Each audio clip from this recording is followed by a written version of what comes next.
Buenas tardes, ¿cómo les va? Bienvenidos a PQS. Buenas tardes es la formalidad para saludarlos, pero las noticias de los últimos minutos marcan que el avance en el caso por la investigación de Cecilia, desaparecida, y una investigación por femicidio allí en el Chaco, tiene nuevos datos escalofriantes. Y acá hay que entender, yo siempre digo lo mismo, que esta causa no es cualquier causa. Una causa que se dio en pleno proceso político con hoy detenidos que integraban una lista política para ir de candidatos. La mujer que está detenida, Marcela Acuña, a intendenta, y Emerenciano Sena, el famoso Emerenciano Sena, de candidato a intendente por Resistencia, a diputado provincial por la provincia. ¿Cuál es el hallazgo de los últimos minutos, confirmado por el Ministerio Público Fiscal? Que los restos que se encontraron y que Liliana Caruso viene señalando en los últimos tiempos, esta falange, este hueso, este resto que se encontró es un resto humano. Y este es el comunicado del Ministerio Público Fiscal. Atención con esto, porque el comunicado lo que dice es que las muestras óseas analizadas pertenecen a una única persona adulta. Aunque no fue posible determinar sexo, edad precisa ni causa de muerte debido a que se encuentran multifragmentadas, esto es realmente impactante, y calcinadas. A esa conclusión arribó el informe interdisciplinario de antropología, medicina, y está señalando, obviamente, a todo el equipo de trabajo de esta investigación. Se tomaron muestras, dice, para el procesamiento de análisis genético y que en caso de obtener ADN, ahora vamos a analizar cuán viable es esto, se va a realizar el cotejo con el perfil genético de los progenitores y familiares de Cecilia. Así empezamos PQS porque insisto que la causa de la desaparición y la investigación por presunto femicidio sobre Cecilia tiene implicancias políticas. Porque dos de los detenidos integraban una lista liderada por el actual gobernador Jorge Capitanich en la provincia. Lili Caruso, buenas tardes. ¿Qué tal, Mariana? Muy buenas tardes. Y exactamente lo que revela el Ministerio Público Fiscal era algo que preveía, pero claro, hay que tenerlo escrito y hay que darle el marco científico si se quiere. No solo este dato de que ahora se va a comparar con el ADN de Gloria, de la mamá de Cecilia concretamente. Y te voy a decir qué están analizando en estos momentos, porque tenemos un detalle también de aquellos huesos que se están analizando para poder saber además si hay ADN o no. Porque ayer te decía cuánto es la calidad de cada una de esas falanges, por ejemplo, que se encontraron. Lili, del informe que acaba de publicar el Ministerio Público Fiscal, ¿de qué resto y dónde fue hallado? Primero, para situarnos específicamente. Sí, este material que se refirió y el que más está siendo analizado en estos momentos es el que está en el canal cercano a el barrio Emerenciano. Es el lugar ese que mostramos, que en parte hay un lodazal y demás. Exacto. Ahora vamos a mostrar la imagen para ubicarlos, que este resto, esta muestra genética se halló en un lugar que está detrás del barrio popular que estaban construyendo los Sena. Claro, y es Mariana donde ahí se encontraron huesos. Por ahora no hay otro dato de huesos que ya hayan sido encontrados, por ejemplo, en la casa donde se creen que es la escena del crimen. Este es el lugar, Lili, que estamos mostrando. Es el lugar, imágenes aéreas que obtuvimos con nuestro dron de A24 para que ustedes referencien. Esto es un terreno que está detrás de un barrio popular en construcción que pertenece a Emerenciano Sena, que lleva el nombre de Emerenciano Sena, que les recordamos sigue detenido, investigado en la causa de la desaparición y presunto femicidio de Cecilia, y que de ahí se encontró un resto humano. Me parece, Liliana, acá que hay que entender es, determinándose, vamos a ver ahora si se puede determinar o no, si es el de Cecilia, es un resto humano que se encontró en este lugar. Claro. Que ya de por sí, Lili... Es escalofriante. Absolutamente. totalmente, totalmente. Hay que saber de quién es. Si no es de Cecilia, es grave también, digo. Sí. Es grave si es de Cecilia y es mucho más grave también, porque la verdad que hasta ahora la muerte de Cecilia es casi algo que ya todos lo tenemos incorporado, desde el momento que su mamá dijo, Sí. insisto, busco un cuerpo, busco partes de ese cuerpo, mi hija no está viva, Claro. lo dijo ella, por eso digo la percepción de todos Sí. y de los fiscales, de los mismos fiscales es así, pero claro, Sí. acá lo que se encontró en materia de huesos se encuentra en esta zona. ¿Qué coincide, Mariana? Coincide con el relato de Gustavo Obregón, ese colaborador, ese chofer que dice que César Sena le pidió que lo acompañe en una camioneta, le hizo bajar bolsas. ¿Y dónde fue ese descarte? En esta zona, O sea, en este llegan lugar. ahí, Lili, por Obregón. Hay cosas que te voy a Claro. preguntar para volver, porque digo, fue tanto el bombardeo de Sí. información de la causa para plantarnos hoy en que hoy es el primer día, Lili, creo, en 3 semanas, que hay un dato concreto de algo de la causa de Cecilia, más allá de los testimoniales que después vamos a ir repasando y de las declaraciones indagatorias, como la de Fabiana, la esposa de Obregón. Exacto. Ahora, esto Lili, ¿qué viene ahora? Una vez que los forenses determinaron que es un resto humano, ¿qué es lo que viene ahora con eso? Ahora viene la comparación con el ADN, concretamente de saber de quién es ese hueso. Primero saber si se puede determinar por su estructura, por su forma, por su tamaño. Yo les decía, si es grueso, dicen que esta parte justamente es una parte gruesa. No es como, a ver, voy a exagerar, Sí. como si fuera un huesito de la oreja, un Entiendo. huesito de la nariz más Sí. pequeño, sino acá tenemos un hueso importante con el que se puede extraer un ADN. Esto me decían los peritos, me explicaban este detalle. Es importante el hueso que se encontró, no es algo que hace temer, Sí. bueno, quizás de acá no saquemos nada. Pasa que hay que ver su Sí. estructura, si ha pasado el tiempo, Ahora, si se Lili, ha tenido un desgaste Un importante. desgaste. Ahora, estaba leyendo y te voy a pedir por favor que te acerques, porque vamos a repasar la declaración de Fabiana, que es la mujer de Obregón, que son todos colaboradores de la familia Sena. Te pido, Lili, te vengas.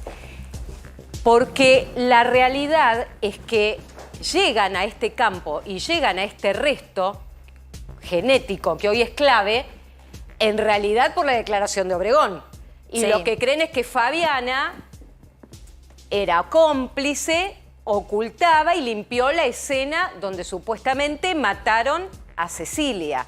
¿Qué declaró Fabiana, que ayer terminamos el programa, Claro. Lili, y estábamos en la vigilia del traslado? ¿Qué Exacto. dijo? Y yo te había dicho, ojo con Fabiana, porque había una estrategia de los fiscales para que decirle, mire que usted va a terminar presa y se puede comer unos cuantos años, porque acá no es una partícipe secundaria, es una partícipe necesaria. Declaró en indagatoria, digo, esto es clave para Claro. decir, no es testimonial, no es que ella tiene derecho a mentir, tiene derecho a mentir. Puede mentir. En realidad puede tenés mentir razón, acá. en Sí, indagatoria, sí. pero es indagatoria, digo, la están investigando en realidad como parte responsable de la desaparición y del presunto femicidio de Cecilia. Ella aceptó incluso contestar preguntas. Lo más importante que dijo, A y ver. coincide Mariana con algo que contó en su momento Marcela Acuña, es decir, la mamá de César. Sí.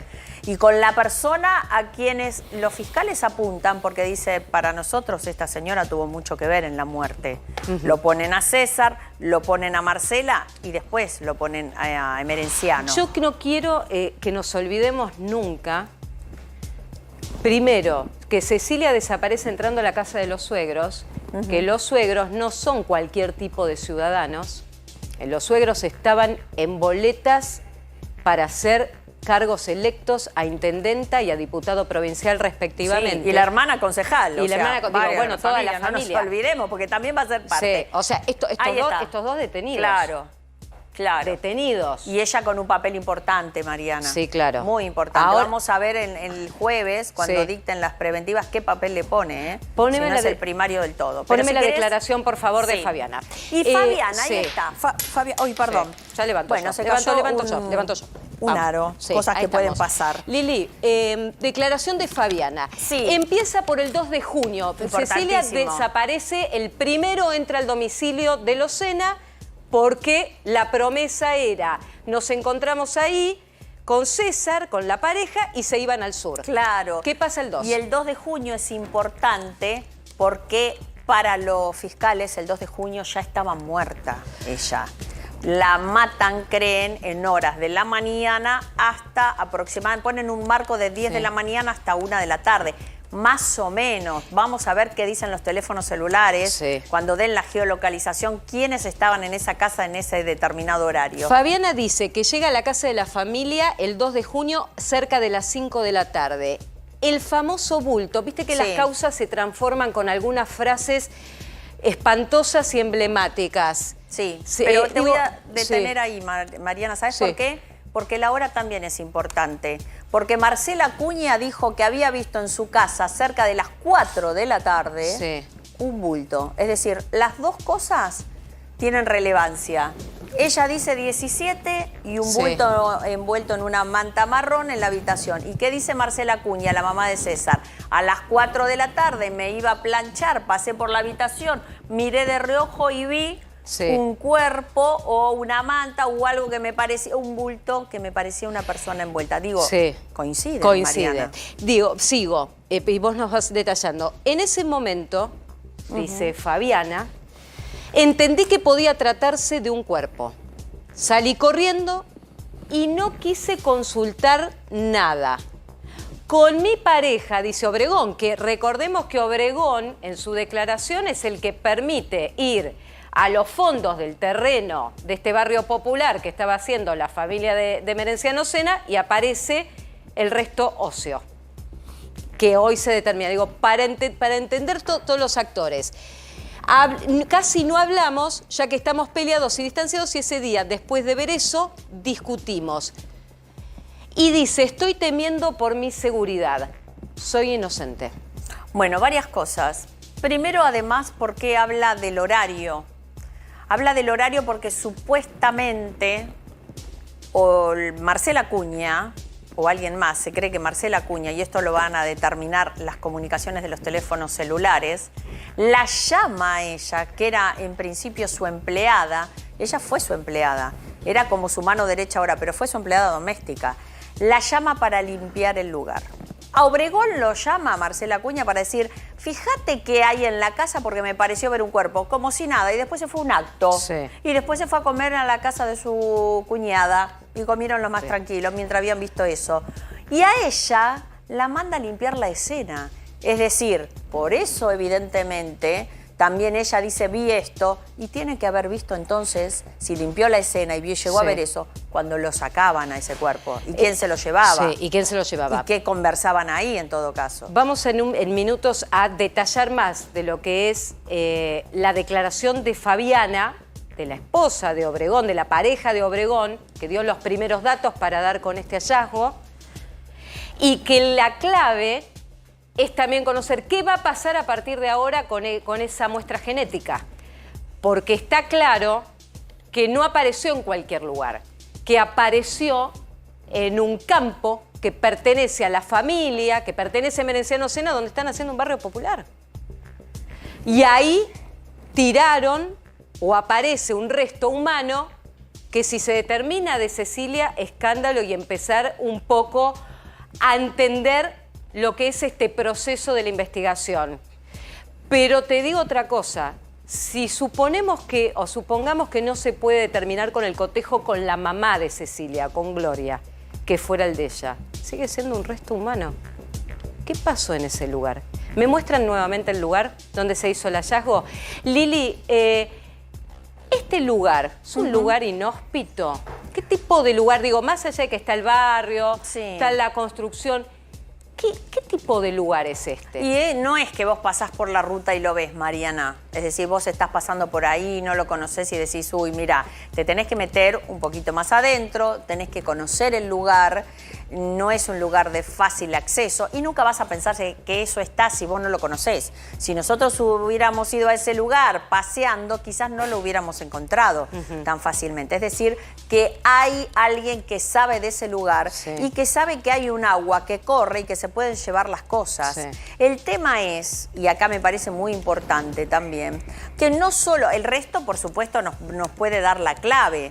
de si ese resto que se encontró y ese hueso es de Cecilia. Y tiene que ver con esto que comentaba Obregón también, que por ahora va en el camino de lo cierto, de que prende además fuego la bolsa con esos o con lo que hay adentro. Dice Obregón, yo no la veo, pero que César Sena habla de prenderla fuego, ¿no? Bueno, y un repaso que quiero hacer importante de lo que es el Ministerio Público Fiscal.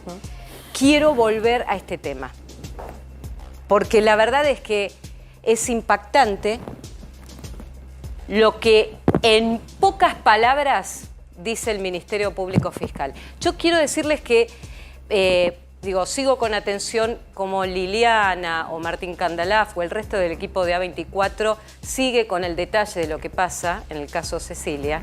Y tengo que decir, después de 3 semanas es la primera vez que hay un primer resultado que al menos muestra que en esa zona algo más se esconde, además de algún resto óseo. Las muestras óseas analizadas pertenecen a una única persona adulta.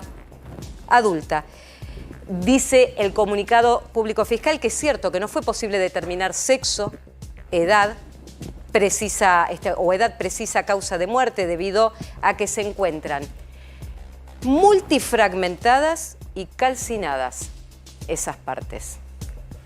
Pero esas partes fueron halladas, y quiero mostrar nuevamente el lugar, en este terreno, que es parte de un terreno donde se construyen viviendas populares. Y te vamos a mostrar, porque son viviendas populares que ahora están quedando a medio hacer. Y que cuando se generó todo el escándalo... Lili, ¿cuándo fueron detenidos los Sena? Si te acordás. Mira, un poco. el 2... después del 6 claro, se hizo la denuncia de desaparición. Al 4 le hace la mamá, 4 días después hace la denuncia, al 6. Y ellos 2 o 3 días después... Quedan detenidos. O sea, quedan ¿puedo dar una precisión de cuáles son esas muestras óseas? Dame un minuto que vas chequeando, lo que te va llegando. Tengo el detalle. Quiero mostrarles esto. Estos son parte de las casas que, como en toda militancia, quieren poner el sello de acá estoy yo, la plata la puse yo, en realidad la puso el Estado. Pero acá la plata la puse yo y dice Emerenciano Sena. El borrón, que está con una pintura blanca hecho, ustedes ven Movimiento Socialista, Lucha y Libertad, abajo, bueno, está la cara del Che Guevara, y abajo decía... en realidad de Emerenciano Sena, como un sello, como que esta casa hecha, la plata puesta por Emerenciano Sena. Acá, mira, lo borraron. Acá dice Emerenciano, no sé si se logra ver, pero acá yo lo leo de cerca, acá es Emerenciano, acá. Pero esto digo, para entender que días después de la detención, hasta los propios vecinos, que insisto, dos detenidos importantes en la causa, son los padres de César, de la pareja de Cecilia, están detenidos. Dirigentes políticos de mucho peso en Chaco. Construyendo casas, la gente empieza a borrar lo que queda de los Sena. Y este hallazgo, Liliana tiene más detalles, de estos restos óseos, se dan, yo insisto, en un campo donde se construyen viviendas populares. Si son los restos óseos de Cecilia, se determinará en un cotejo con Gloria, con la mamá. Y si no son de Cecilia, ¿de qué personas son? En minutos, Lili, con más información, con datos exclusivos de lo que ha dejado. Voy a contar también qué dijo un testigo clave, que no lo viste en los medios, pero que lo contó porque tiene miedo. Pero contó algo más de lo que vos decís, en la relación política, casas y el dinero. Bien. Ese dinero. Perfecto. Liliana, que sigue chequeando más información. Algo que me parece, Benítez, me parece importante y que hay que entender a esta altura, estamos más cerca de llegar a la verdad. ¿Cuál verdad? La que determine qué hicieron con Cecilia.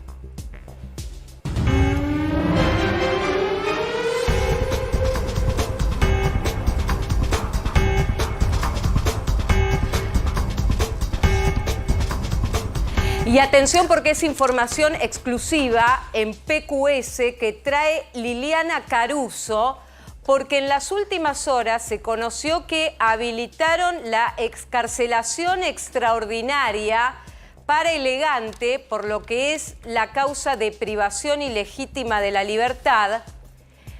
Algo que la Fiscalía por estas horas está llevando adelante de refutar y pedir que esto no ocurra. Pero atención, porque Liliana trae información sobre lo que tiene que ver con el pedido que hace la justicia en función de Elegante, Liliana. Claro, porque se le acaba de otorgar la excarcelación extraordinaria. ¿Pero qué significa esto? Sí. Que no es ordinaria, sería en lo inmediato, ya, te vas. Extraordinaria quiere decir que hay un efecto suspensivo, Mariana, que todavía hay que ver qué dice la Fiscalía y qué dice también el particular damnificado, es decir, aquellos que lo denunciaron. Y ya te estoy adelantando que esas partes van a apelar en 48 horas y un poquito más. Sí. La decisión de que Elian Valenzuela, Elegante, como lo conocemos todos, sea excarcelado. Bueno, o sea que hay que esperar. Sí, hay que esperar. Ahora, esto, Liliana, que señalás, lo que te estamos mostrando acá es el momento en el cual la madre de Elegante y el resto de la familia, los que están haciendo vigilia ahí en la DDI de Quilmes, se enteraban de la aprobación para la excarcelación extraordinaria del cantante. Ahora, Lili, mira, vamos a hacer, mira, voy a hacer una cuenta, 20 millones de pesos además dividido... tiene una fianza de 20 millones de pesos. Dividido si no 500, lo tengo que hacer, son 40.000 dólares. O sea, 20 millones de pesos son 40.000 dólares. Lo digo en términos de dólares porque para Elegante, que es otra historia, cada día preso es un día menos de facturación de Elegante y de todo el círculo con el que está porque no hace shows. O sea que estamos hablando de que tienen que poner 40.000 dólares o 20 millones de pesos, Lili, información que traen exclusiva, para otorgarle la libertad. Es decir, que por ahora, porque muchos, es cierto, se alegran porque hay una decisión a favor de él, que es excarcelarlo, pero esto, insisto, no es en lo inmediato porque tiene que pagar esta fianza, que bien vos dijiste, son 20 millones de pesos, tiene que esperar la resolución de la Cámara de Mercedes, que va a ser la que va a tener la última palabra cuando apeles, cuando tengan las dos apelaciones y también cuando tenga la resolución del juez de garantías que dijo sí, se puede hacer una excarcelación extraordinaria. Lili, pregunto, ¿qué significa, a diferencia de una excarcelación habitual? ¿Qué característica tiene al ser extraordinaria? ¿Qué es lo que implica y por qué en el caso de Elegante se aplicaría esta figura? Sí, se la aplicó porque lo decidió el juez, porque tiene partes involucradas que quieren que digan si están de acuerdo o no. Por eso digo, van a apelar. Por eso es extraordinaria. Pueden opinar el particular damnificado, que son aquellos que denuncian a través de sus abogados, y la Fiscalía. Eso, y además esta cuestión de poner una fianza. Sí. Además va a tener que hacer otras cosas. Por ejemplo, no va a poder salir del país. Claro. Tiene algunos otros requisitos en caso de que se acepte esta excarcelación. No puede salir del país, Lili, tiene que presentarse en comisaría. No, pero espera la comisaría, espera. No puede salir del país. Esto para Elegante y para la facturación de Elegante es fatal.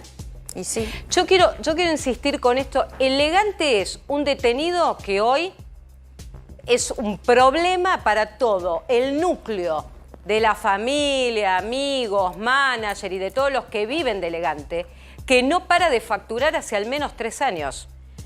Y que no factura en pesos, factura en dólares los shows. Por eso yo decía, Liliana trae el dato exclusivo de que están pidiendo la fianza de 20 millones de pesos, que son 40.000 dólares, pero que te aseguro, cada día Elegante preso están perdiendo mucha más plata por los shows que tuvieron que cancelar, por los que no van a poder hacer a futuro y porque la verdadera plata y donde le estaba yendo bien Elegante es de las giras en el exterior, donde vino justamente de hacer una en los últimos meses. Vamos allí donde está detenido Elegante, está Javier Mozo. Javier, buenas tardes. Hola, ¿cómo estás, Mariana? Así es, estamos aquí en la DDI de Quilmes. Hay mucho revuelo, por llamarlo de alguna manera. Hay mucha gente, seguidores a Elegante, que se han ido congregando a medida que fue creciendo esta información allá por las 5 de la tarde, cuando justo estábamos al aire y nos enterábamos de la excarcelación de Elegante. Después, minutos posteriores, nos fuimos enterando de que esa excarcelación había sido dada por el juez Cortés. Sí. Era una excarcelación extraordinaria. Seguramente ustedes habrán estado explicando la situación. Exacto. O la diferencia entre una excarcelación extraordinaria y ordinaria. Sí. Bueno, por lo pronto, acá recién hablábamos fuera de cámara y hablábamos en off con la mamá. Nosotros no tenemos ningún otro dato. Nosotros nos preparamos más que la excarcelación extraordinaria pedida. Claro, nosotros nos preparamos, dice, para que en cualquier momento, porque ya llegó el pedido de excarcelación, para que en cualquier momento, no tenemos ningún otro dato, para que en cualquier otro momento Elegante quede en libertad. Javier, te lo pregunto en estos términos, dos cosas. Esta posibilidad de que no... De La Plata, y yo te pregunto dos cosas puntuales. Liliana plantea con información exclusiva que la fianza y una fianza que se trata de 20 millones de pesos. 20 millones de pesos. Bueno. De eso, la familia tendría los recursos porque cuanto en realidad es el tiempo que juntes el dinero para que se concrete la excarcelación. De eso no habría inconvenientes para contar con eso. Es por lo que tenemos entendido, es juntar el dinero o poner un bien a disposición de la justicia. No es necesario tener la cantidad de dinero en efectivo, constante y sonante, claro, como para que Elegante pudiera acceder a la libertad. Javi, y otra cosa, mostranos ahora, porque la verdad es que se armó una especie de ranchada, de búnker, de lugar para bancar Elegante. ¿Cómo está el clima ahora de la familia, los amigos y demás? Porque la verdad es que eso hace días que ya está una especie de puesto de hace 3 semanas, Mariana, para bancar. 3 semanas. Bueno, mostranos, por favor, qué clima... 3 semanas exactamente hoy que comenzó todo. Mostranos qué clima se vive.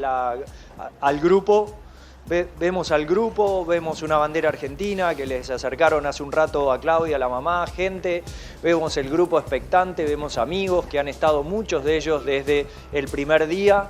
¿Qué se comenta, chicos? ¿Cómo están? Estoy en vivo en este momento para 24. ¿Cómo te llamas? ¿Qué se comenta? ¿Qué es lo que saben hasta el momento? ¿Qué haces, viejo? ¿Cómo andas, Dani? Siempre a Liam.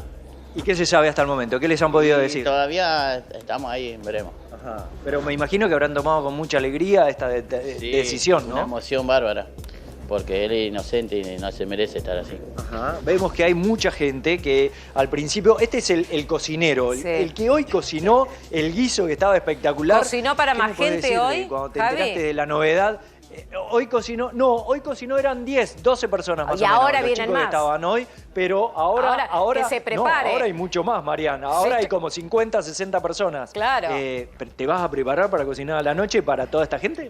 No tengo ningún problema. No tenés ningún problema. Estoy acostumbrado y aparte el cocinero del grupo. Oficial. Escuchame una cosa, ¿cómo tomaste la decisión? ¿Cómo tomaste la noticia hoy cuando la comentó Claudia, la mamá de Elian? No, la verdad que era algo que nosotros estábamos esperando porque nada, uno sabe que Elian es inocente y era lo que estábamos esperando, pero ya, o sea, tener definitivamente la noticia de que el juez le dio la excarcelación, me parece que fue algo como muy impactó en el grupo. Sí. Me alegro, Javi, me alegro mucho. Mostranos un poco porque quiero, a Liliana le está llegando más información. Yo quiero recordar, esto es un dato que tiene Liliana en exclusiva.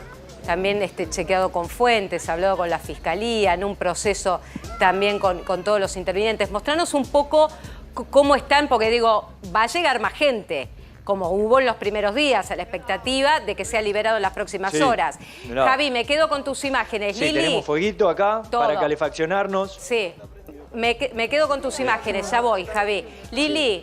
Sí. ¿Puede salir en las próximas horas o esto demora un poco más? Porque digo, acá va a empezar a caer gente al baile. Claro, sí. Te digo. Pero hay que esperar, insisto, las apelaciones. Y una vez que tengan las apelaciones, ahí la Cámara decide. ¿Cuántos días tiene una Cámara, en este caso la de Mercedes, para decidir? Puede tener de 30 a 45 días. Pero como estamos hablando del elegante, aunque digan que no hay privilegios acá, hay una figura pública, hay toda una movida en el lugar de detención, ya son muchos días, entonces es posible, lo que se está hablando es que a lo sumo se pueda tomar como mucho 15 días, 10, 15 días. Pero Lili, 15 ojo, días puede ser que las apelaciones la resuelva esta semana porque digan, me quiero sacar este tema porque ya no da para más. Porque, Lili, esto es una papa caliente también para la justicia. Yo te lo pregunto, porque más allá de la presión mediática o de que ahí estén la familia, los amigos, yo insisto con algo que me parece que no estamos mirando del tema de Elian. Elian es una máquina de facturar. Lo digo, no es solamente un mero trabajador que vive de un sueldo, de un jornal y que hoy está en un lucro cesante porque él está detenido por privación ilegal de la libertad. Digo, de él vive mucha gente, Lili. De él vive mucha gente. Sí. Y me parece que acá hay otros intereses en juego también, además de llegar a la verdad de lo que pasó realmente. El elegante, ¿me mantuvo en cautiverio o no a este joven vecino que dice que lo metió al auto y que a punta de pistola lo tenía retenido? Sí, no debería ser así, ¿no? Lo que decimos, pero la verdad que vamos a decirlo porque es la realidad. Sí. Les cuesta mantener, e insisto, ya en el barrio, tantos días, la gente, que el auto de elegante ahí estacionado, los asados que se arman, las marchas, la música, digo, hay todo un ambiente que también para los vecinos a veces es fastidioso porque les perturba la vida social que tienen y también por quién se trata. Ahora te voy a decir algo que hay que aclarar. Dale, voy que con también Javier. por qué tiene que ver con esto. Que en la disposición que hizo el doctor Gabriel Castro, que es el juez de garantías, le quitó al delito de amenazas los agravantes del arma. ¿Cómo quedó? Porque el arma se entendió que era una réplica. Y porque no se encontró el arma, nunca se encontró. Entonces, esto lo beneficia, es un punto que lo beneficia. Y segundo, que toma lo del empleado público, el agravante de ser, de ser un empleado público, de poder público, dice el artículo, él lo toma como que es delegado del obrador municipal. O sea que no es un funcionario de rango como tal que puede caber dentro del Código Penal como un agravante. Pero le deja así la privación ilegal de la libertad. Ojo con esto, porque esto tiene una pena de 5 a 15 años. Me voy con Javier Mozo. Javier. Sí, bueno, te escucho muy lejos, Ahí está María, el ruido. porque ¿Qué te dije? acaba de llegar este auto, fíjate lo que es, fíjate. Está el palo elegante ahí. Lo está escuchando elegante desde adentro. Pleno, claro. Que claramente lo está escuchando elegante desde adentro porque se escuchaba desde una cuadra. Venía el auto por esta avenida. Alejate si querés que te vas a quedar sordo. De Quilmes y se venía escuchando de bastante lejos, por cierto. No, pero esto, a ver, pará, Javi. Escapó la figura del Nova. Del Nova, pero del Nova, claro, otro caso que la verdad falleció en una circunstancia dramática, haciendo Willy en su moto, cae sin casco, da contra el asfalto y ahí tiene un daño cerebral irreversible y muere en el hospital. Muy cerca de ahí, Mariana. Cerca. Pero Javi, espérame, porque, claro, ¿sabés lo que estamos viendo en vivo? Y que Javier Mozo está ahí, que como está corriendo la noticia de que le dieron la excarcelación extraordinaria elegante, muchos piensan que en las próximas horas sale y lo quieren ver. O sea que Javi ahí se va a empezar a transformar. Eso va a cambiar la fisonomía completamente.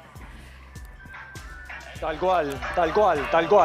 De hecho, en su momento cuando se dio la información, la mamá de elegante Claudia muestra el celular en vivo diciendo que le daban la excarcelación.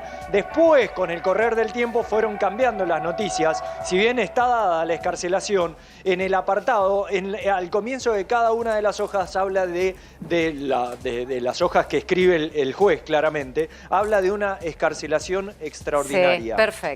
Puntualmente. Y bueno, y las diferencias claro, Javi, está entre lo que significa la excarcelación extraordinaria y ordinaria, ya lo explicaron ustedes. Discúlpame, tengo información urgente, pero voy a volver en minutos con vos porque Liliana está recibiendo novedades sobre cómo se va a empezar a instrumentar, en el caso de que no se dé lugar a la Fiscalía, la salida de Elegante en libertad. Ya volvemos.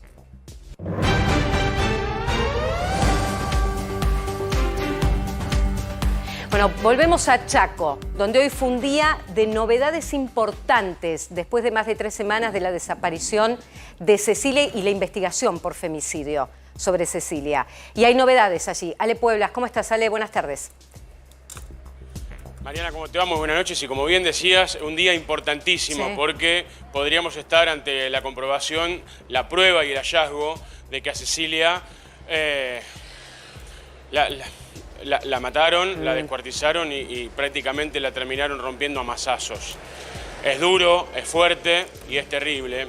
¿Y por qué llevamos a esto? Porque en los huesos que se encontraron en el día de hoy, falange de pie y de mano, además se encontraron algunos dientes.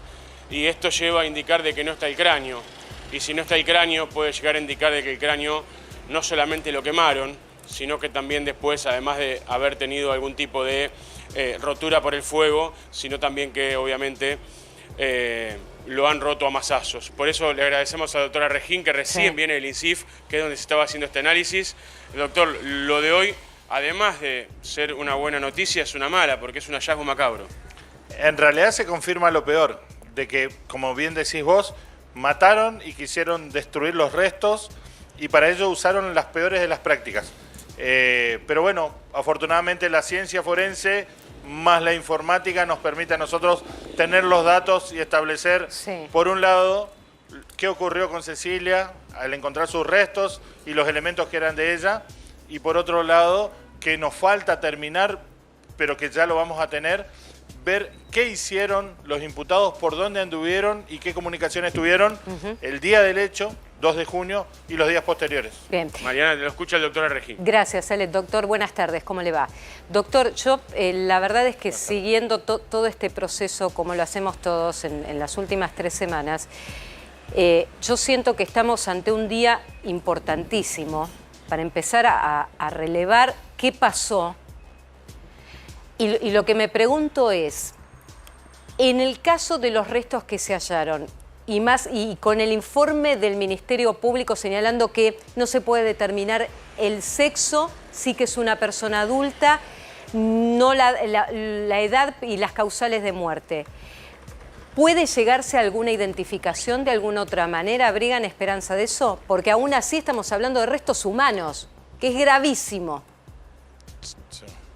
Sí, la verdad es que es gravísimo, pero lo que sí hay datos, e indicios que nos dan una casi certeza.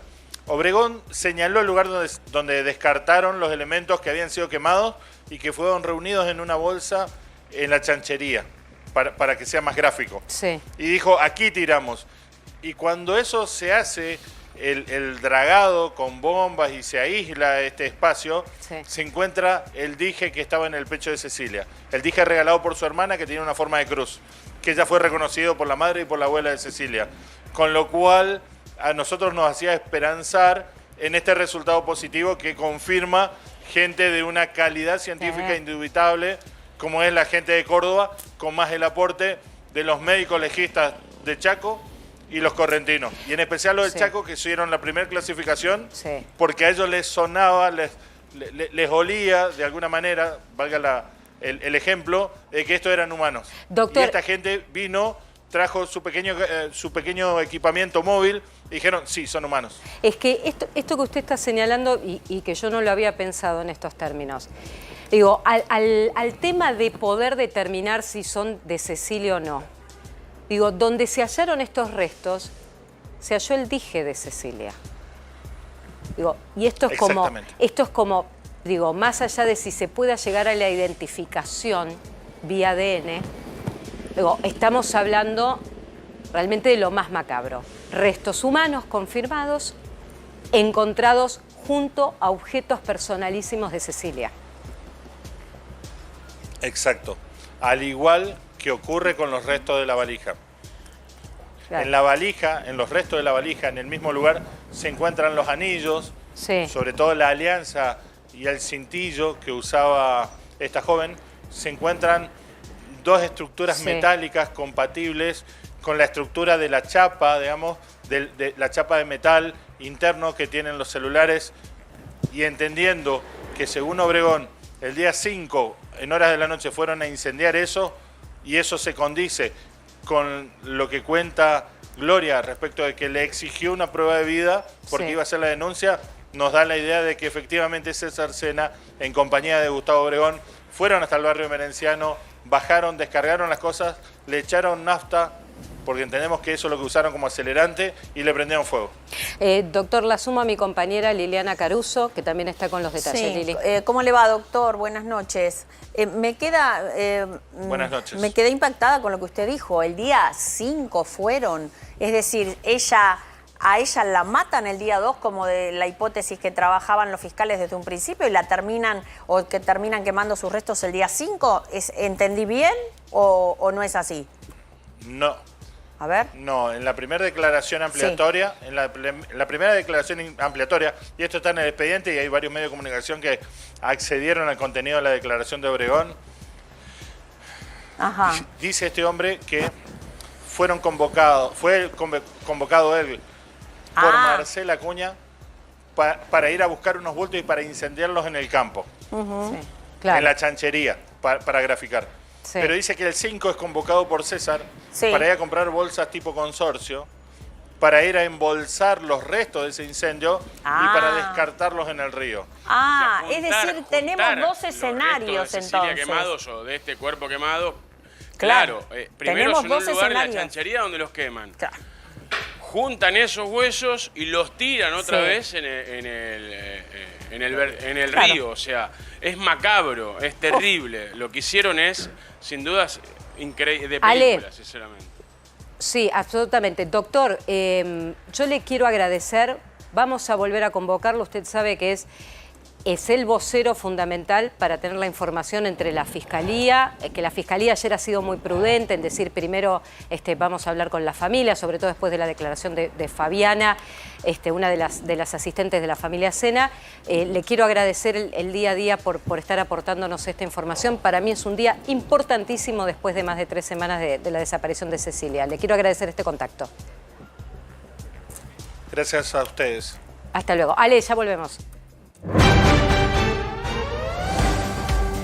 Bueno, y atención porque está el candidato presidencial Sergio Massa en la rural, esto es en el marco allí de la Cámara de la Construcción. Es una charla con el sector empresario, charla que lidera el titular de la Cámara de la Construcción, Gustavo Weiss. Tiene 85 pirulos, está retirado hace varios años, pero de alguna manera aprendí a convivir con el sector y con lo que representaba el sector. Me crié sabiendo qué representaba terminar un hormigón y comer asado, y comer el asado, el humo de ese asado. Me crié liquidando las viejas libretas celestes, fue mi primer trabajo, con mi viejo a los 15 años, en diciembre, para poder ir de vacaciones o para poder tener mis mangos para las vacaciones, así que con mi viejo y con mi tío, que eran socios.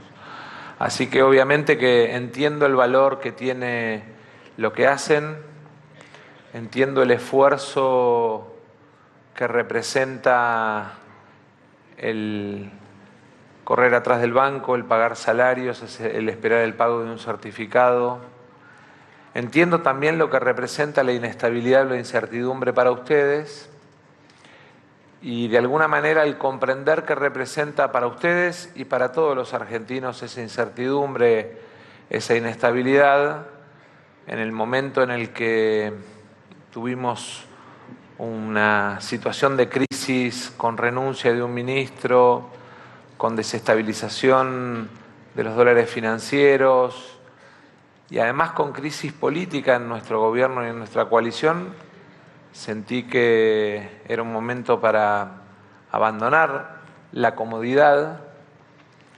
Para mí la Cámara era un lugar casi de hábitat privilegiado porque soy un tipo de diálogo en términos políticos y lo que construís ahí o no construís, depende del diálogo. Me había tocado además hacerlo en el marco de la pandemia, con lo cual era una mezcla de diálogo personal a distancia y virtual. Habíamos establecido un mecanismo de funcionamiento. Fuimos el primer congreso de Latinoamérica que funcionó de manera virtual y lo hicimos a partir del diálogo con las otras fuerzas, armando un reglamento, estableciendo mecanismos de doble control. Pero sentía que había una situación de peligro que me obligaba a salir de la comodidad y a poner el cuerpo, y soy de los tipos que siente que cuando hay una situación difícil, adversa, uno tiene que dejar la comodidad, poner el cuerpo, animarse a enfrentarla y tratar de resolverla. Y en esa lógica, y tratando de armar un equipo lo más profesional posible y lo más despegado de la cuestión política y de la cuestión partidaria, entendiendo además que partía de la debilidad, partía de la fortaleza de que se fusionaban varios ministerios: agricultura, producción, economía, digamos que se insertaba economía del conocimiento, que se unificaba la administración de los multilaterales, y eso de alguna manera le daba mucha fortaleza al ministerio, pero también partía de la debilidad que representaba no ser economista, y entonces sabía que tenía que buscar lo más profesional posible para tratar de compensar esa debilidad que de alguna manera aparecía, digamos, a la par de la posición o de la posibilidad de fortaleza. Y creo que cuando uno tiene la convicción de que, yo tengo la convicción de que Argentina es un país increíble. Tuve la suerte de recorrer como ministro, como presidente de la Cámara, como jefe de gabinete, como intendente, como director de ANSES. Tuve muchas posiciones. Tuve la oportunidad de recorrer y de ver cuáles son las virtudes y defectos de otros países, ver cómo funciona el Estado y el mundo en otros países. Y cuando uno ve lo que la Argentina potencialmente puede ser, y más en este momento del mundo, y siente que es posible que Argentina sea ese país que soñamos, que deseamos todos, de alguna manera lo que tiene que hacer es pelear con convicción desde el lugar que le toque para que eso se lleve adelante. Creo que era mi responsabilidad en ese momento. Creo que sirvió para estabilizar y para parar una sangría compleja. Creo que a esa estabilización ahora hay que ponerle rumbo, sobre todo porque hay pilares construidos. Y yo siempre digo que hay dos formas de mirar el funcionamiento del Estado, y todos ustedes que son del sector construcción lo van a entender mejor que nadie. El metro cuadrado de una reparación es más caro que el metro cuadrado empezado de cero, porque es más complejo, es más artesanal, y cuando una casa se raja y tiene pérdidas y se mueve una ventana y se raja el piso, hay dos formas de encarar, y con el país pasa lo mismo. Están aquellos que creen que hay que poner una bomba, tirar todo abajo y empezar de vuelta. Eso supone que o la gente que está dentro se muere porque tiraste todo abajo, o a la gente que sacaste para empezar de vuelta y hacer todo de nuevo, la mandaste a la calle el tiempo que te dure el hacer todo de vuelta. Y con el país pasa un poco lo mismo. Yo creo que es más artesanal, que requiere más trabajo, que requiere más disciplina, pero que, digamos, como este es un país con cimientos sólidos porque tiene recursos que otros países no tienen en términos de capital humano, en términos de recurso natural y en términos de capacidad de desarrollo e inversión, y después vamos a ver números, de alguna manera el desafío siempre es tratar de construir, reparar y reconstruir con la gente adentro. Y creo que esa tal vez es la forma más sana que uno tiene de poder mirar un país. y me parece que de alguna manera refleja un poco el espíritu de lo que tenemos que hacer como dirigentes, como empresarios, como dirigentes políticos, como sociedad, el entender que todo lo que tenemos que reparar, modificar, lo tenemos que hacer cuidando que hay gente adentro y que la tenemos que cuidar. Yo siempre pongo el ejemplo de los números de la construcción. La construcción fue la principal víctima del acuerdo con el fondo. Muchos de los que están acá.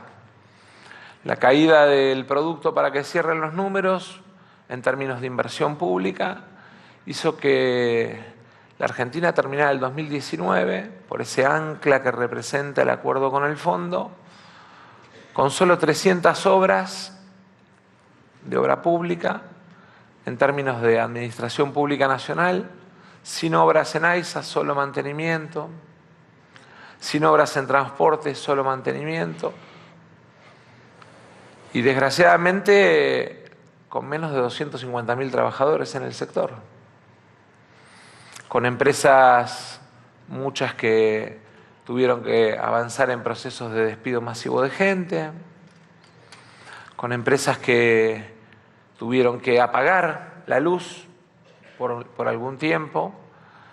Y hoy, cuando uno mira las más de 1.100 obras en AISA, cuando mira las obras en transporte, cuando mira el paquete de obras, 3.602 obras a nivel nacional, lo que uno ve es que el sector está privilegiado y eso explica que estemos en más de 450.000 trabajadores, que estemos en el triple de cantidad de contratistas de obra pública del Estado Nacional que hace 4 años. O sea, no solamente más obra, más inversión, sino también más actores de la economía real. Y yo creo que eso hoy explica algunos números de la economía que a veces cuando uno mira, dice, che, ¿cómo puede ser? Nos agarró la sequía, se llevó 20.000 millones de dólares de un saque para este año, nos hace caer el producto, pero igual el nivel de producto se sostuvo en el primer trimestre. Miren la construcción. Miren la construcción no solo pública, miren la construcción privada, miren Vaca Muerta, que tuvo 42% de crecimiento de la inversión respecto del año pasado, y cuánto traccionó en el sector construcción y servicios respecto del año pasado en empleo solamente.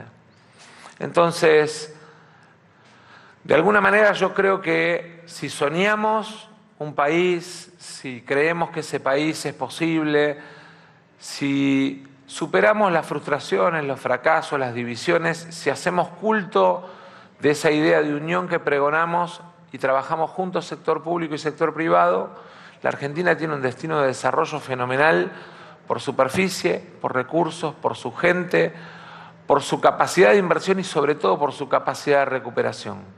En ese momento me movió esta idea y hoy me sigue moviendo esta idea. Contanos un poco ahora qué perspectivas tenés hasta diciembre de la marcha de la economía. Vamos a hablar de la coyuntura de los próximos meses y en particular en lo que respecta a la inversión en obra pública. Como dijiste, Sergio, hay un nivel de inversión en obra pública muy importante, tanto en el nivel nacional como en muchas provincias. 1,6 del producto, que en términos argentinos es importante, si bien insuficiente, pero importante.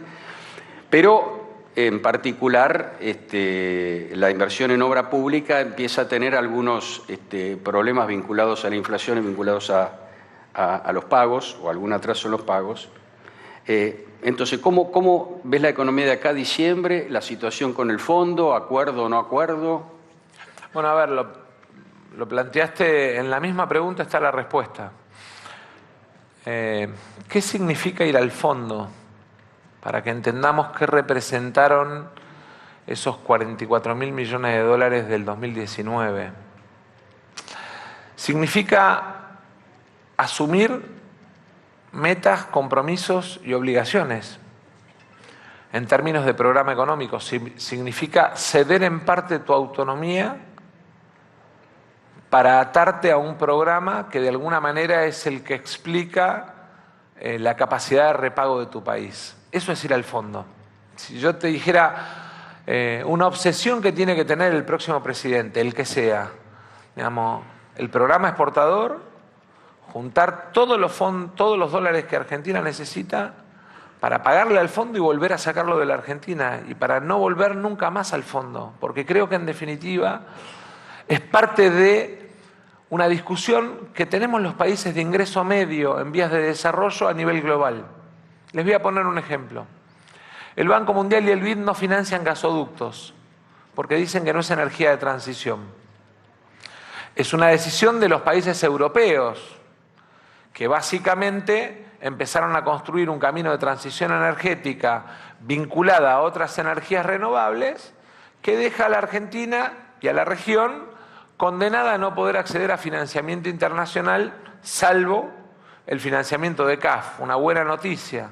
En los próximos días no solamente inauguramos el gasoducto Néstor Kirchner, sino que además ponemos en marcha el reversal del norte, que es el que nos va a permitir que el gas de Vaca Muerta no solamente llegue al norte argentino y no tengamos que importar más gas de Bolivia, sino que además nos va a permitir que el gas de nuestra industria sea más barato para hacernos más competitivos, que el gas argentino se pueda transformar en fertilizante en Brasil y en Argentina, que nos dé la oportunidad de pensar en términos de desarrollo un polo de generación de valor agregado para el gas y para el oil en Bahía Blanca y en San Antonio Oeste. O sea, de alguna manera, esa obra que hicieron colegas de ustedes, no sé si alguno de los que la hizo de las empresas que la hizo está por acá, esa obra de alguna manera representa un cambio en la matriz económica argentina. El fondo, en la proyección de gasto para este año, decía no pongan el gasoducto en el primer semestre. Porque el gasoducto puede esperar, pero ustedes tienen que cumplir con la meta fiscal. Y en diciembre fue una pelea fenomenal. Ahora, para la Argentina, para este año son 2.000 millones de dólares de ahorro. Para el año que viene ya son casi 3.800 millones de dólares de ahorro. Que los va a disfrutar el próximo ministro, el próximo presidente, no importa quién sea. Pero que de alguna manera, como construyen o constituyen un cambio en la matriz energética de Argentina y en la matriz industrial de Argentina, era importante hacerlo. Es más, el gasoducto se suspende en el 2019. Yo no sé si ustedes se acuerdan. Se suspende porque el gobierno anterior aceptó la condición del fondo de postergar obra pública. Esa caída al 0,4 que ustedes sufrieron en caída de obras significó la postergación de la puesta en marcha del gasoducto. Piensen ustedes, para la Argentina pospandémica, lo que hubiese sido tener el gasoducto funcionando. Y yo acá quiero reivindicar a las empresas argentinas, porque esa obra se hizo en tiempo récord. Y la obra del reversal del norte también se va a hacer en tiempo récord para que en el invierno que viene no tengamos que importar gas de Bolivia. Y la están haciendo empresas argentinas, con ingenieros argentinos. Y eso demuestra que cuando tenemos capacidad de inversión, al Estado invirtiendo y al sector privado alineado con los incentivos, porque tenía premio y castigo de acuerdo a los plazos que cumplía la propia licitación, de alguna manera podemos lograr cosas inimaginables. Nos dijeron, es imposible que lo terminen, no lo van a terminar. Y por suerte y gracias a Dios, el 9 de julio, además de ser el Día de la Independencia, va a ser un día en el que empieza la independencia energética de la Argentina, porque vamos a dejar de importar barcos de GNL. ¿Qué nos espera para los próximos meses? Cumplir el mayor nivel de inversión comprometido con el Ministerio de Obras Públicas, en un programa de financiamiento comprometido con el Ministerio de Obras Públicas, sin resignar nuestra capacidad de desarrollo, porque los países de ingreso medio en vía de desarrollo necesitan de la obra pública para crecer. Y acá también está en discusión el tema de cuáles son los modelos de país que están en discusión en la Argentina.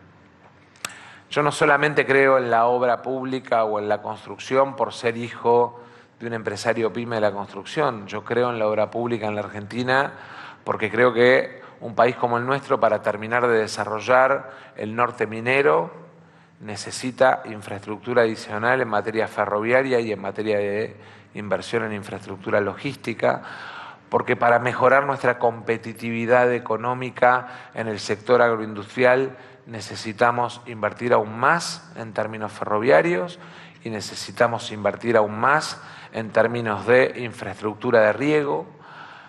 Yo creo en la inversión pública porque para terminar de desarrollar lo que representa Vaca Muerta, la inversión en el tren, Vaca Muerta-Bahía Blanca, la inversión en las rutas, digamos, que tengamos además los servicios básicos para desarrollar. Añelo, la capital de Vaca Muerta, no tiene gas de red.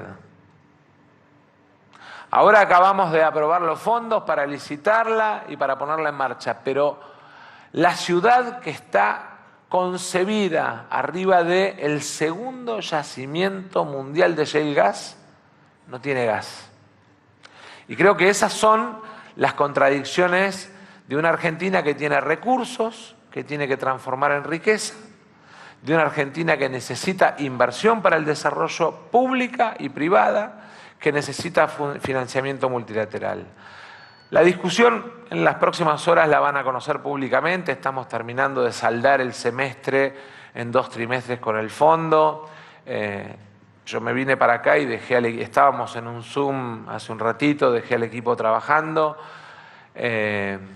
Seguramente en las próximas horas van a conocer cómo es el programa de los próximos 6 meses con el fondo, en el que además aparece una situación adicional, que es que yo tengo que tratar de ser aséptico en la mirada para que la cuestión electoral no empañe la mirada de estabilidad y estabilización de las cuentas de la economía argentina, estabilización de los dólares financieros que en la economía argentina juegan un papel importante y obviamente del flujo de bienes intermedios que necesitamos para llevar adelante obras y que son nuestras importaciones.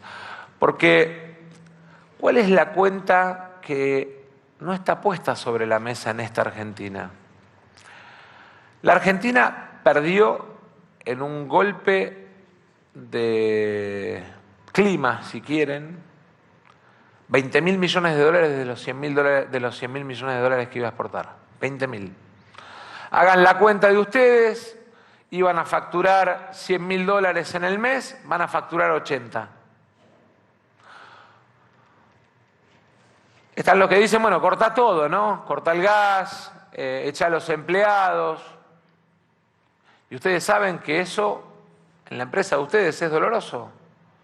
Hay que ir cuidando los gastos y eso estamos haciendo en un trabajo codo a codo con el ministro de Obras Públicas, con el ministro de Transporte, en el que además requiere planificación. Che, esto lo pagamos de esta manera, en esto tengamos un poquito de paciencia, veamos cómo asumimos el esfuerzo compartido con las provincias. En eso hay provincias súper colaborativas, y ustedes lo saben porque lo ven en las obras por convenio.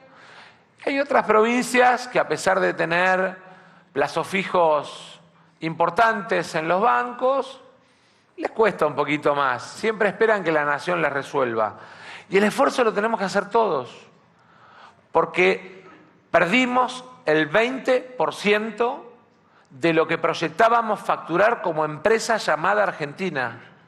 Y si no asumimos ese dato de la realidad a la hora de analizar nuestras cuentas y a la hora de, mirar nuestro contexto, no podemos hacer ninguna evaluación seria de cómo planificar nuestro próximo semestre. También quiero decirles, siempre después de las épocas de vacas flacas, vienen las épocas de vacas gordas. El pronóstico de expectativa de cosecha para el año que viene, por el cambio de calidad del suelo que representó la sequía, por el cambio en términos de velocidad de rotación que representó la sequía y porque además apareció agua, por ejemplo en el trigo, nos representa un resultado mucho mejor, no que el 2023, porque sería compararse con un mal año, sino que el 2022. Pero además, cuando miramos las exportaciones de gas y oil, de gas y petróleo, podemos ver que ya en el segundo semestre de este año empiezan a compensar poquito, parte de las pérdidas que estamos teniendo en el sector agroindustrial. Cuando miramos el sector minero y el sector economía del conocimiento, vemos que si les terminamos de alinear los incentivos en el 2024, pueden ser un complemento fenomenal para darles autonomía que Argentina necesita para salir de esta idea de que trabajamos toda la vida para pagar deudas. Nosotros tenemos que trabajar para acumular riqueza y para transformar nuestros recursos en riqueza, y ese es el enorme desafío que nos tenemos que plantear como sociedad. Gobierne quien gobierne. Porque en definitiva, de alguna manera es lo que nos va a permitir que ese sueño, ese gran sueño de la Argentina potencia, de la que hablan unos y otros, lo podamos transformar en realidad en un programa a 5 años, a 10 años, por sectores, por vectores, sabiendo además que la competitividad industrial de la Argentina está asegurada a partir del gasoducto y que tenemos ahí una enorme oportunidad para que nuestra industria sea además un jugador complementario. Te adelantas un poco a las preguntas, pero no importa. Para hablar del futuro, porque yo quería hablar del futuro, como vos tomaste, te voy a hacer 2 preguntas en una. Tomaste la decisión de ser precandidato a presidente de la Nación. Y una bandera. Te pregunto por qué y para qué, pero no me contestes, espera, no me contestes. Porque voy a continuar con otra, que seguramente vos vas a desarrollar. Hay coincidencias que el país tiene un futuro de desarrollo muy importante, algo mencionaste recién. En los próximos años... Bueno, continúa la disertación de Sergio Massa, ministro de Economía, candidato a presidente de la Nación, está allí en la Rural, en lo que es la Cámara Argentina de la Construcción, una disertación con el sector empresario y de un área importantísima como es la construcción en Argentina. En PQS, en la tarde de hoy, que le agradecemos por esperarnos, está Carlos Bianco, que es el jefe de asesores de Axel Kicillof, del gobernador de la provincia. ¿Cómo estás, Carlos? Gracias. Muy bien, muchas gracias. Gracias por esperarnos. Felicitaciones por el programa. Bueno, muchas gracias. Ya vamos a volver con vos, hay mucho para hablar de todo lo que pasó. ¿El Clio se pone en marcha? Lo único que quiero saber. Sí, nunca dejó de funcionar porque es mi auto particular, sí. Pero no, más allá del spot que hicimos, por varias razones no vamos a hacer la campaña completamente con el Clio. No me digas y no está en condiciones mecánicas, digamos, para recorrer la provincia. Sí. Alguna que otra actividad va a aparecer, pero no, lo importante es el espíritu, mantener el espíritu que tuvo esa campaña, que fue de mucha militancia, de mucha cercanía, independientemente del medio de transporte, ¿no? Y eso es lo que vamos a seguir haciendo. Bueno, y vamos a profundizar también qué pasó este fin de semana, cómo quedaron las fórmulas y qué es lo que se espera también en la provincia. Gracias, Carlos. Mientras tanto, contarte que para todo el Grupo América hoy es un evento y un día muy importante. Se cumplen 30 años de lo que es el Diario 1 de Mendoza, que es también la nave insignia de lo que son los medios de comunicación del grupo, y de esta manera lo manifestaba el doctor Daniel Vila. Diario 1. 30 años que seguramente son un festejo, son un balance, por supuesto, son una mirada y una apuesta al futuro y a seguir creando. ¿Cómo era en aquel momento, en el 93, si se ponía a pensar cómo iban a ser las 3 décadas de Diario 1? Y la verdad que en aquel momento pensar en 3 décadas era tan lejano, porque cuando arrancamos el 27 de junio del 93, ¿no? Exacto. Del 93, las apuestas eran si durábamos 3 semanas, 3 meses, pero nunca 3 años. Mucha gente hasta quería decía, ¿duran 3 semanas? Sí, había un pronóstico poco auspicioso para el diario en aquel momento, porque bueno, el competidor había cerrado 26 periódicos antes de Diario 1. 26 periódicos habían querido competir. Claro. Históricamente, en la historia de Mendoza, 26 periódicos habían querido competir y no lo habían podido hacer. Y acabaron cumpliendo 30 años. Llegar hoy a los 30 años es no solamente una buena noticia para quienes hacemos Diario 1, sino también para todos los mendocinos.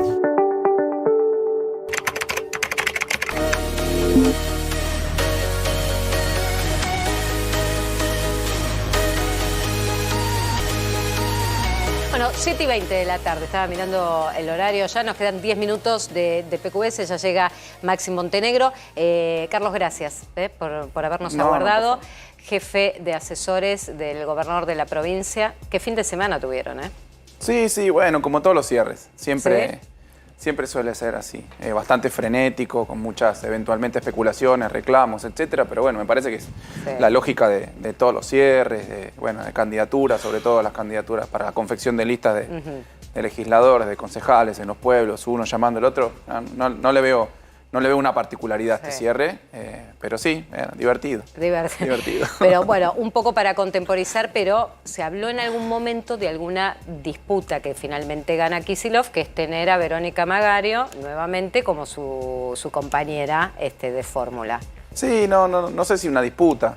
Se estuvieron discutiendo todas las candidaturas hasta último minuto, me animo a decir, más allá de que había ciertas certezas sobre algunas candidaturas, pero bueno, nosotros vamos nuevamente a la provincia con Axel, con Vero, que ha trabajado muy bien con nosotros desde el Senado, acompañando al gobernador, también nosotros la consideramos un integrante más del gabinete, de hecho, así que muy contentos de seguir con Vero. Bueno, ahora tenemos una fórmula y salimos a militar la fórmula, a seguir sosteniendo la gestión, a poner en valor todo lo que se hizo en estos años, a pesar de las dificultades, de la pandemia, de la sequía, de la guerra en Europa, que obviamente tuvo impactos financieros, económicos sobre Argentina y obviamente sobre la provincia de Buenos Aires, que explica más o menos el 40% de todo el país. O sea que ese es el desafío, eso, y con una campaña seguramente, como venimos haciendo siempre, con mucha cercanía, con muchas recorridas por el territorio, que creo que es la marca de agua de la gestión de Axel y de todos sus ministros.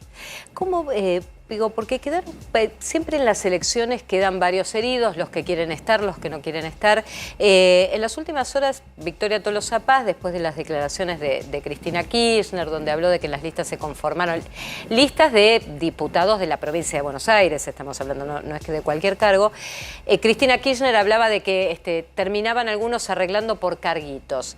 Y esto hizo ruido, puertas adentro. Te invito a escuchar lo que decía Tolosa Paz esta mañana. Cuando Cristina quiere dar palitos más que palitos, da palazos, ¿no? Sí.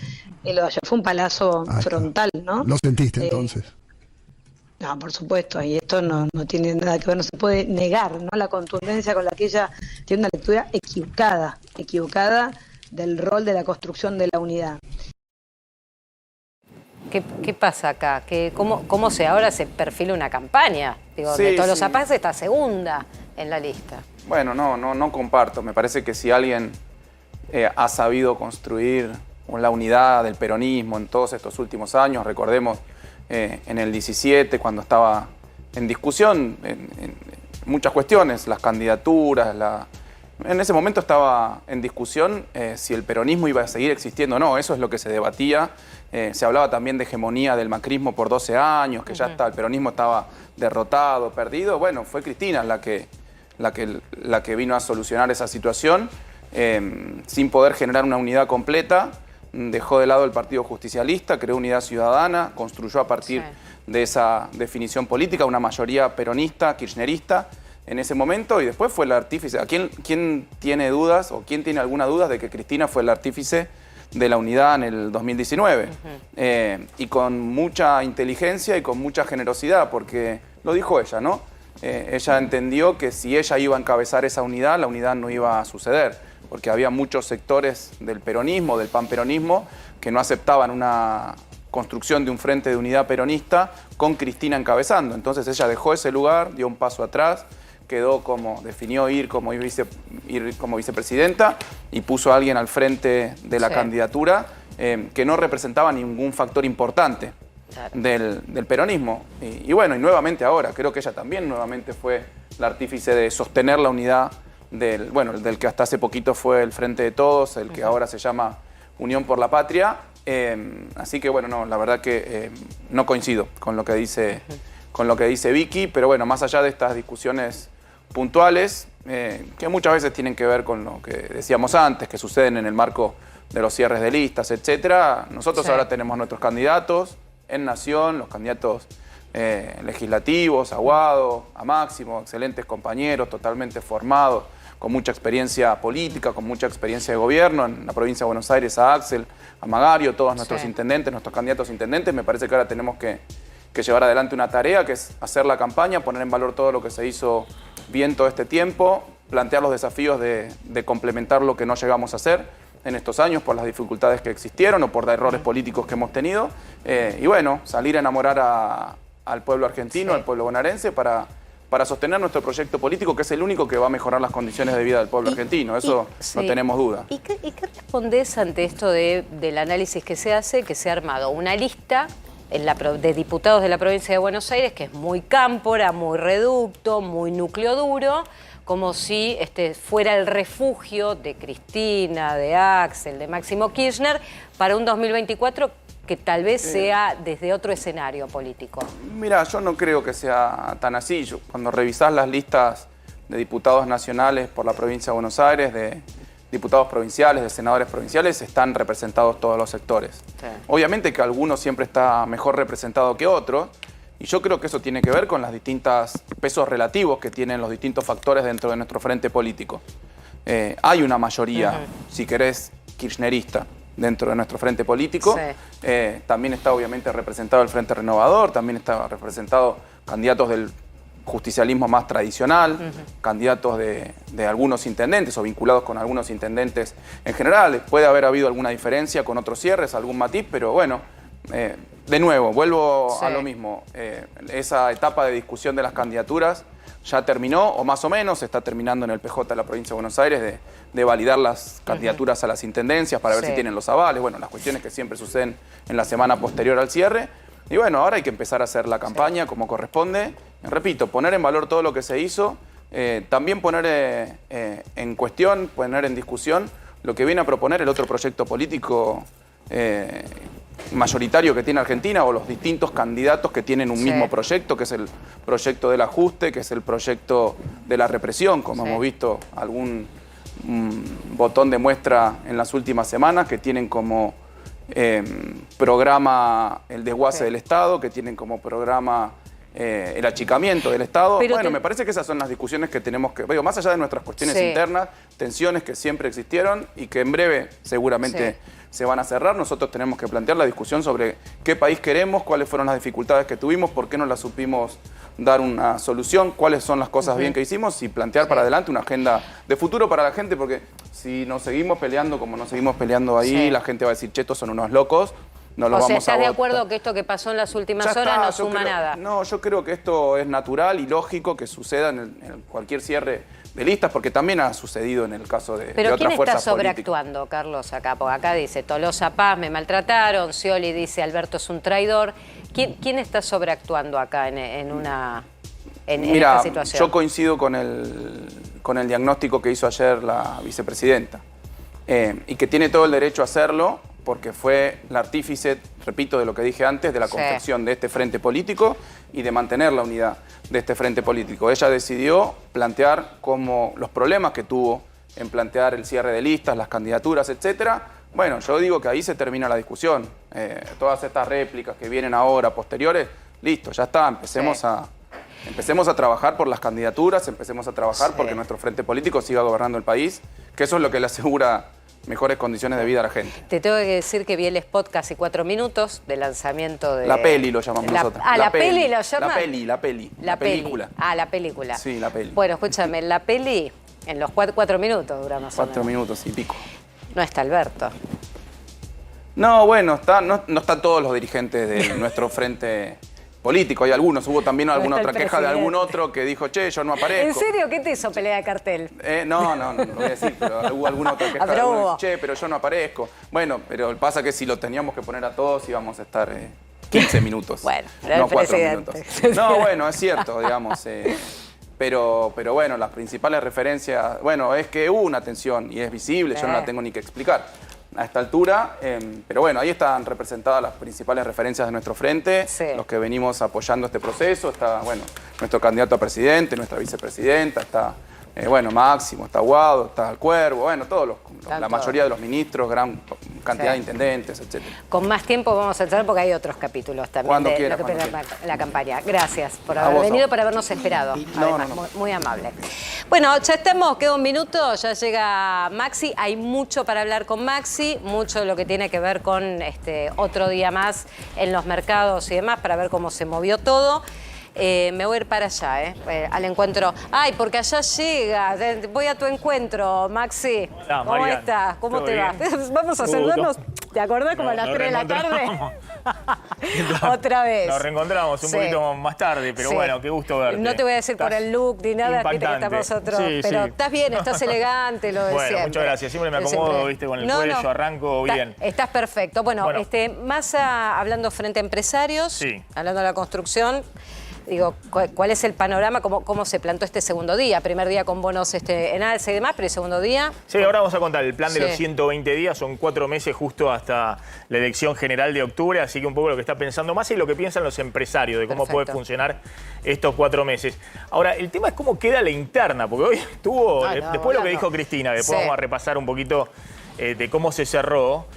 Bueno, hoy salieron los laderos de Alberto Fernández y laderas a retrucarla a Cristina, ¿no? Bueno, recién Carlos Bianco, es hombre mano derecha de Axel Kicillof, dijo que no estaba de acuerdo con lo que dijo Tolosa Paz, que banca este proceso de cómo Cristina ha definido esta lista de unidad. Lista de unidad, Maxi, que igual lo tenés a Grabois colado en una interna que está claro que no va a ganar, pero está colado. Eso es medio mentiroso, porque le retiene el voto de izquierda, digamos. Exactamente. Porque en última instancia le suma el espacio, ¿no? Está dentro del mismo espacio. Pero lo que quieren es un poco terminar con este... Es más, Cafiero salió a decir, Santiago Cafiero, que es el quinto en la lista y también cuestionado por una presunta traición a Daniel Scioli, que el desmiente...